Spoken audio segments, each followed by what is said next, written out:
If there is one studio that's constantly doing good racing games, it's Codemasters. It doesn't matter what the discipline is, these guys can nail it. Welcome to Broken Screen, and today we are taking a look at F1 2020, the latest Formula 1 game by Codemasters. Being enabled this lap, we can use DRS when you are within 1 second of the car ahead and in the DRS zone. F1 2020's best features are the changes to the career mode. In 2019 they introduced the Formula 2 category, but you could only play 3 races before you got promoted to Formula 1 and the career would resume like the previous years. This year you can play up to an entire Formula 2 season before you get started with Formula 1, though your standing at the end of Formula 2 doesn't influence the teams that you can choose when you get promoted. However, the mode that you will be playing the most is the My Team mode. In My Team, you are in control of everything. You are the pilot and the owner of your team, and that means a lot of responsibilities fall on your shoulders.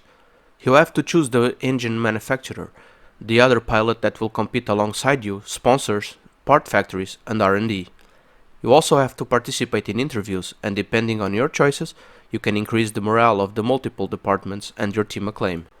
Team acclaim is the level of prestige that determines the bonuses you get from sponsors and the likelihood of transferring famous pilots to your team.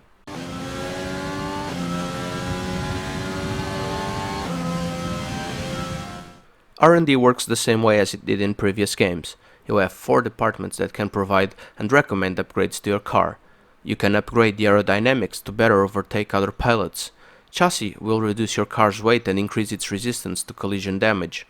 Powertrain will increase your car's speed and acceleration, and durability will increase the wear time of the multiple components of your car. You can also level up the part factories that are tied to R&D. Increasing the number of upgrades you can do at the same time, reduce the chance of failure, and increase the number of points you get when you practice during race weekends. Spend any extra money that you secured on perks. Each of these perks benefit both you and your current team. They stay with you, so they'll make you a more attractive prospect in future negotiations. The seasons and races are also very customizable.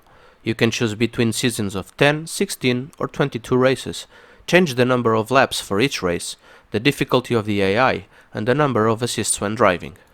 If you're a seasoned veteran, you can also turn on the Pro Career setting that will remove all assists and make every other setting as authentic as possible. If you like the nail-biting difficulty of the real-world Formula 1, this is the setting for you. The only issue with My Team is that it makes driver career obsolete. You can see that mode as a light version of My Team, where you choose an existing team, your partner and the R&D upgrades, with some of the factories already at a high level when you start. In my opinion, they should just add F2 to My Team and retire driver career, since it's not as interesting and has less depth.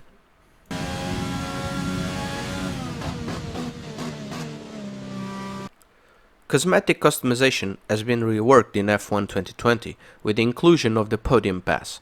This works like your usual season pass, and you can unlock celebrations, gloves, helmets, suits, and the liveries for your car.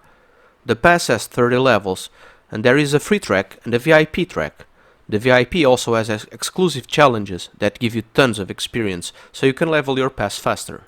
If you buy the Schumacher edition, you get 15,000 coins, and the Podium Pass costs about half of that. However, if you don't want to spend money, the free track also gives you enough coins that eventually you can buy the VIP track for free.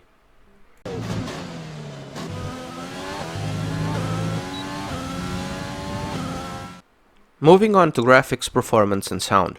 I played the game on a PS4 Pro at 4K with HDR on.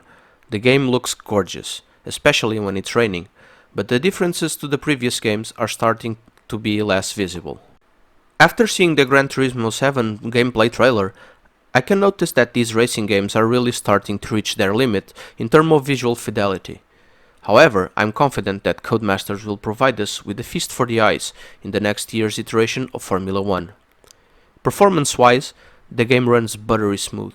Some menus are locked at 30 FPS, but during the races you get consistent 60. I noticed some reduction in the quality of trees compared to last year, but 90% of the time you are focused on the track and not in the surroundings. The sound of the cars is powerful and highly immersive, but there are some equalization issues during interviews that makes the voices so low that you can barely hear them.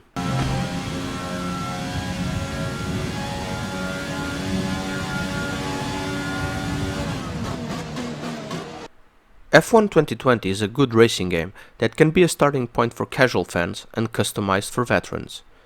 The My Team mode is a nice evolution on the traditional career, but can also still be improved to add more depth and management choices. Visually, the game does show up that the new generation is needed, but the performance is incredibly consistent and smooth.